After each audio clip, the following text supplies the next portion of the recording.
Yesterday was declared Walt Disney Day in Chicago, but there are plans to celebrate him every day. On what would have been Disney's 112th birthday, city officials announced plans to renovate his childhood home.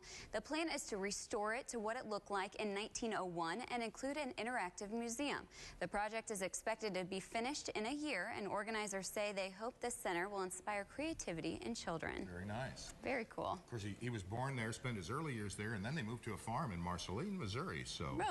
And yes, you can visit sites there for Walt Disney. And then he moved to Kansas City, and that's where he started his work. All over the Midwest. They're still working on that old studio, trying to restore it. All right, well, Grammy nominations will be announced today, and pop is looking like the big winner overall. USA Today reports that Justin Timberlake is one of the artists getting buzz for a possible Album of the Year nomination. It's for the 2020 Experience.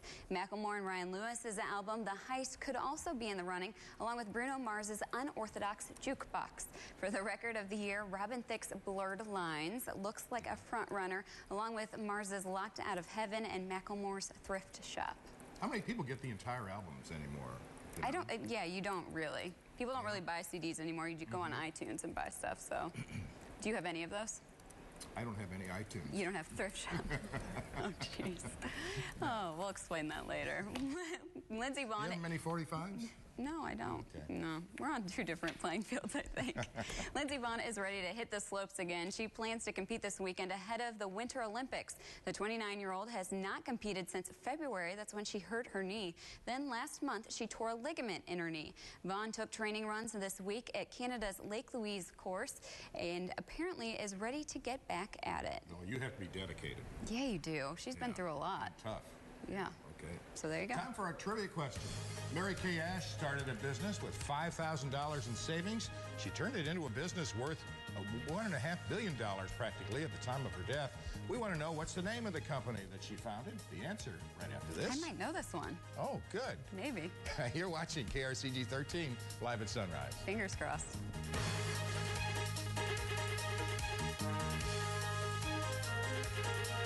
The 30s.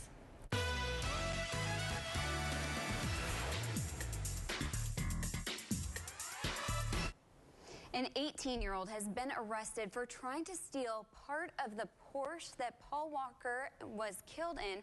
You know, Paul Walker's from Fast and the Furious, and he was killed in a crash. Police say another suspect, who is 25 years old, is outside California and is planning on turning himself in. Apparently, they grabbed the part of the car as it was being towed away. Detectives say they found the Porsche's roof panel while searching the teen's home near L.A.